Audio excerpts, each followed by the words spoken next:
Hey guys, alright? Welcome everyone. The story begins with the fall of a meteorite in New Mexico in the 50s. More than 6 decades later, we see that a military laboratory has been built in the same place. 3 soldiers are being chased by something, and one of them tries to close the metal door to contain the threat but ends up failing to enter the passcode. A shadow at the end of the hallway frightens him, and he starts shooting. Farther ahead, the other 2 can only hear his screams. The thing catches up to them soon after and attacks another. The last one continues to flee, and as he tries to illuminate the path, we catch a glimpse of a creature. When he kicks the last door open, a giant ant-like creature is already waiting to attack him. Days later, friends Jorge and Miguel cross the desert to reach a cave where they hope to find silver. Jorge claims he discovered this place earlier while throwing a party for a stupid gringo. A fallen sign warns that this is a laboratory of the Chicane Company. Miguel is visibly frightened and repeatedly asks if this is really a good idea. He becomes even more apprehensive when he sees revolver bullets and asks what the target could have been. Jorge continues to laugh at his concern, saying that people get scared for no reason. Soon after, we see a shadow of something huge looming over him. Jorge is attacked, and Miguel runs away with a monstrous insect on his tail. Just steps away from reaching the car, the monster jumps on him. The next day, a young mechanic named Brian is glued to the TV, watching his favorite character, the Eradicator. Arriving on a powerful motorcycle, the hero strikes a dramatic pose before gunning down a zombie. Brian shares at the action scenes in size when he sees the grateful woman at the end. When his brother Lucas arrives, we find out that today is a very special day for both of them. There will be a big party in the desert to celebrate Lucas's victory in the motorcycle race. And the one handing out the prize is none other than the idol of both brothers, the actor who plays the Eradicator in the film series. Lucas brags about winning the race but admits that it wouldn't have been possible without his brother as the mechanic. Therefore, he promises to call him to the stage when he receives the trophy. It soon becomes apparent that the 2 brothers don't have much in common besides their passion for motorcycles and action movies. Brian is shy and very responsible, while Lucas just wants to enjoy life. Loading the motorcycle in the back of the pickup, the 2 excitedly leave home for the party, unaware of the posters with pictures of missing persons. When Brian starts to feel uneasy about the road, Lucas reveals that he also invited their friend Lisa. Realizing his brother's plan, Brian gets very nervous, but Lucas says he needs to gather the courage to invite her out. Brian is stunned by the sight of the girl when they arrive at her house. He tries to make conversation but ends up talking about grades and report cards, to his brother's despair. Then the 3 set off toward the desert party. Lisa reveals herself to be a big fan of the Eradicator, which makes Brian even more in love. In the rearview mirror, Lucas sees 2 motorcycles approaching and starts grumbling when he recognizes the Guarisco brothers, his racing rivals. Without a second thought, he hands the wheel to Brian while putting on his helmet and jumps on his motorcycle, ready to show who the champion is. Lisa is shocked to see the motorcycle leap from the pickup and tells Brian that his brother is crazy. Lucas maintains the lead for the rest of the way and performs several impressive stunts. His arrival causes a stir at the party, further irritating the Guarisco brothers. Ignoring the jealous ones, Lucas pulls his brother into the party and encourages him to go talk to Lisa. Brian responds that it's very difficult to compete for the girl's attention when his own brother is so fearless. Without disagreeing with the compliments, Lucas tells his brother to stop feeling inferior because what girls like is confident guys. The speech motivates Brian, and he decides to take action, but Craig Guarisco ends up being quicker. Brian is so upset by this that he walks away very early and doesn't realize that Craig is a complete failure when it comes to flirting. Lisa responds to everything he says with impatience, but he doesn't catch on. Then her brother, Tim, arrives, asking Lisa if Craig is bothering her, and she immediately says yes. The 2 start arguing, and the girl ends up being left aside. Brian is already far from the party when the big moment arrives. Lucas is called to the stage and keeps his promise to call him, but he doesn't show up. Enjoying the blues at the edge of the cliff, Brian gets startled by the sudden arrival of his brother. Then Lucas throws a can away, and Brian complains about his inconsiderate behavior, but the other ignores him and opens another. When Brian asks for a beer too, he says it was the last one. As he throws the second can, Lucas spots the cave entrance and becomes curious. He decides to go to the location to explore, ignoring Brian's protests, who thinks it's a terrible idea. Arriving at the laboratory, Brian begins listing all the bad things that could happen if they enter, from possible arrest to deadly traps. He soon realizes he is talking to himself, as his brother has already gone inside. When he decides to follow him, we see that they are traversing the same tunnels the soldiers used during the evacuation. Lucas pops open another beer, and Brian gets mad because he lied about not having any left. Trying to explain himself, Lucas says he was just trying to convince him to return to the party. Meanwhile, Lisa is alone in the desert when Craig scares her. Showing that there's no one else around, he tells her she can stop playing hard to get and admit that she likes him. Tired of treating him politely, Lisa responds to his advances with a kick. Arriving at the cafeteria, Lucas is happy at the prospect of finding more beer, but unfortunately, the fridge is empty. Brian thinks it's very strange that it's still working. In the next hallway, he briefly loses sight of his brother and starts calling for him. Lucas suddenly pops out of a window and says he found something amazing. Through the passage marked Group 9, the two enter a room full of slimy webs. Right in the center, there is a pile of strange volumes enveloped in the same slime. Suddenly, a terrible screech breaks the silence. Lucas's first reaction is to go after the sound to investigate, while Brian is even more inclined to turn back.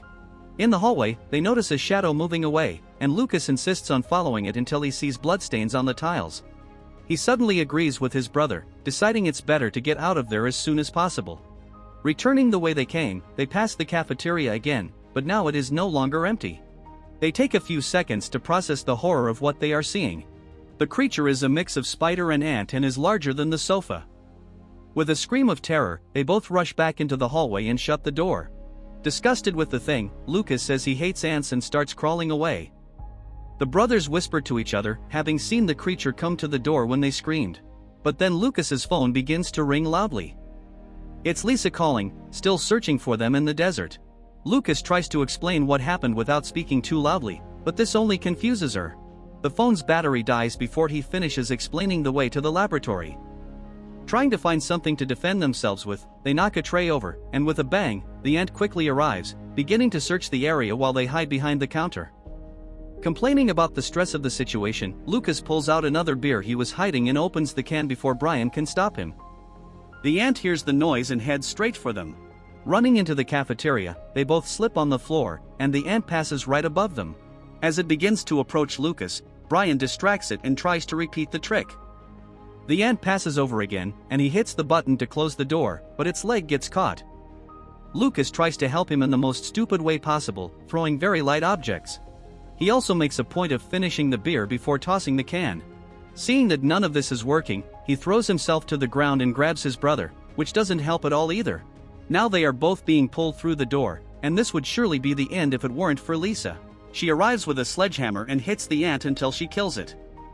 Very confused, she asks what just happened and is relieved to hear that the boys also saw a giant insect. But then she suddenly stops, saying that ants emit a pheromone when wounded, alerting the entire colony for an immediate attack. Lucas asks how she knows all this, and Brian starts lecturing him, saying that Lisa can be both beautiful and smart at the same time. She interrupts him to show that she didn't know anything and was just reading from the poster on the wall. The trio soon discovers that the information is correct as they see several ants screeching at the door. They run away and enter the first empty room, where they find a series of computers. Lucas starts pressing buttons, and a video begins. It's an educational animation teaching children how to protect themselves from killer ants in case of an infestation. When the video ends, the screen shows a room similar to Group 9, and Lucas starts shooting the ants through the controls, thinking it's a video game. Brian tells him it's real, but when he tries to press more buttons, another video starts. The scientist on the screen introduces himself as Dr. Renard and explains that there was a problem with the experiment. Since they obtained alien DNA from the meteorite fall, scientists tested various combinations with different insects until arriving at the current form of the creatures. However, Group 9 developed strategic capabilities, setting an ambush for the staff during feeding time. The entire military apparatus of the laboratory was insufficient to contain them, and several people have disappeared since then. Renard warns that the ants will look for a cool, dark place for the queen to lay her eggs. Fortunately, they need ethanol to reproduce, and that won't be too easy to find in the middle of the desert. Lisa is the only one who understands the gravity of the message and explains to her friends that the desert is full of ethanol at that very moment because the party they were at was supplied with many liters of alcoholic drinks. Unaware of any of this, the young people are still having fun and dancing until a guy notices that a gallon of drink is being stolen. Curious, he decides to get closer to take a look and can hardly believe it when he sees the monster drinking. The guy screams and turns to flee, but his head is struck by the empty gallon. Then the dance is interrupted by another ant, spreading terror throughout the party.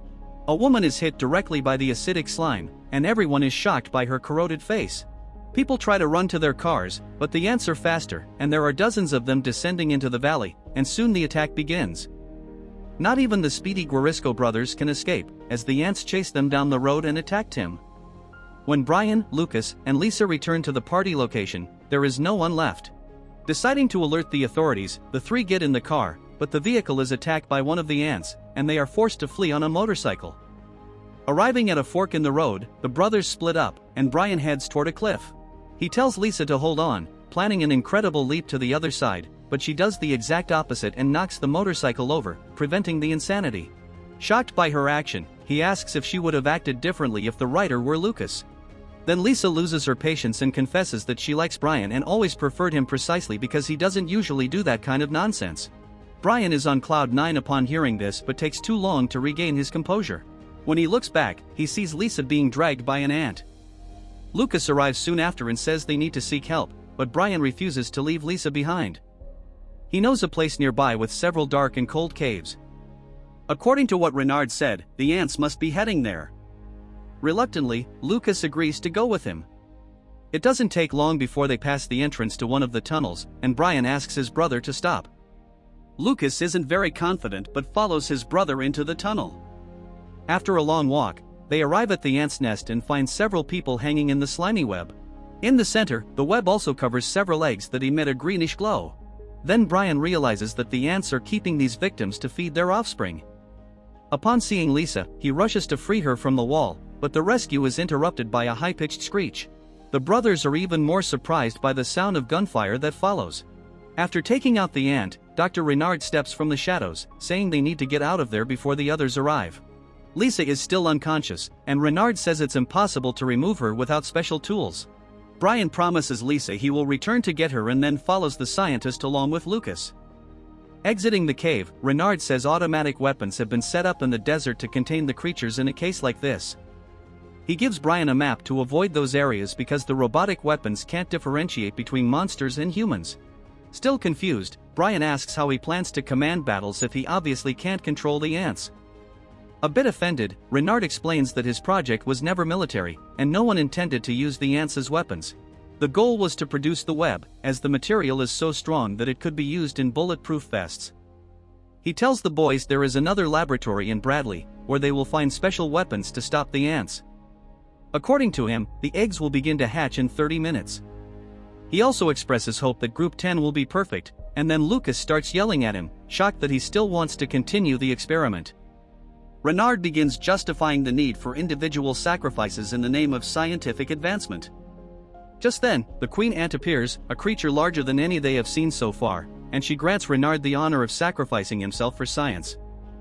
In the nest, Lisa is already waking up, and one of the ants approaches her, seemingly inspecting its prey. 10 minutes later, the brothers arrive in Bradley and immediately find a fallen employee. Brian starts opening all the doors, frantically searching for the special weapons. The only thing they find, incredibly, is cans of beer. The two retrace their steps, but now there is an ant eating the remains of the employee. Reaching his limit, Lucas says they need to call someone and stop playing heroes. Brian wants to try to pass by the ant and begins to motivate his brother with lines from the Eradicator.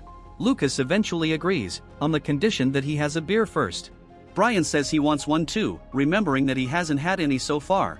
However, when Lucas goes to grab the second can, it won't budge. The light underneath it activates a sensor and makes a door open, revealing the room they were looking for. Besides 2 weapons and a web cutter, the brothers are astonished to see 2 uniforms ready for combat. They return to the hallway fully equipped and take out the ant in a few seconds. The weapons are so modern that they even alert when the shooter accidentally points at an ally. Now there are only 10 minutes left until the brood hatches. To complete the lucky phase, Brian finds 2 ready motorcycles to get them back in time. Brian frees Lisa from the web, and she is almost as grateful as the girl in the movie, but then realizes the boys are going in the wrong direction. Asking her to trust him, Brian says there's no point in running away now because it will be much worse later. Advancing deeper into the cave, he encounters the Queen and begins to shoot. Only then does he realize that he relied too much on the technology. The weapon stops responding to his commands, claiming lack of ammunition when there are still bullets. The Queen remains unscathed and appears furious, sending an army of ants after her attacker. Changing plans immediately, Brian tells Lisa to run for the exit. The couple gets on the motorcycle and speeds away, but then Brian suddenly stops and checks Renard's map. Lisa panics when she sees a horde of creatures running toward them. Brian says he had an idea and revs up again, entering the forbidden area. The motorcycle's speed outpaces the automatic weapons, which end up only hitting the ants. When the couple stops and celebrates their successful plan, they hear a fierce screech above them and remember that the queen is still there. Meanwhile, Lucas is freeing his drunk friends from the web. Seeing one of them with a vodka tank on his back, Lucas says he will need that. After spreading the drink throughout the nest, he is about to light a fire when he hears a moan and realizes that his rival Tim Guarisco is still stuck in the web. Meanwhile, the queen backs the couple into a corner, and Lisa tells Brian he has to jump. He is scared to take the risk, but she encourages him with a kiss. The motorcycle comes dangerously close to the queen to gain momentum and then flies over the cliff in a cinematic leap. The two crash to the ground, leaving the queen behind. But when they get into the car, Brian can't start the engine, and the vehicle begins moving backward. Then Lisa realizes they are caught in the queen's web, pulling the car toward the cliff. Brian pleads for the weapon to start firing again, but there's no positive response. Lisa decides to try another approach and starts cursing the gun until it works. Then she finally defeats the queen, who falls off the cliff, taking the car with her. The two jump out moments before the fall. In the nest, Lucas agrees to save Tim only when he promises to acknowledge his superiority as a rider. Then he lights the lighter again, but the first hatchling already comes running and jumps right on his head. Managing to get rid of it, Lucas crushes it with his foot, and his lighter falls, igniting the web. When Brian reaches the entrance, Tim says his brother stayed inside to exterminate the nest and save everyone. Then Craig also arrives, very relieved to see his brother alive. Upon hearing that it was Lucas who saved him, he puts on his helmet and rides his motorcycle into the cave. A few seconds later, he emerges with Lucas on the back, escaping the explosion by a hair's breadth. Everyone returns to the party location, where Brian finally gets a beer. Only then does the famous Eradicator arrive, much to the delight of the young people. He says he's thirsty, and Brian offers him his can. As soon as he cracks it open, the beer is snagged by the web of a giant ant. Brian, Lucas, and Lisa point their weapons in a synchronized pose as the Eradicator starts whimpering and shrinks back behind them.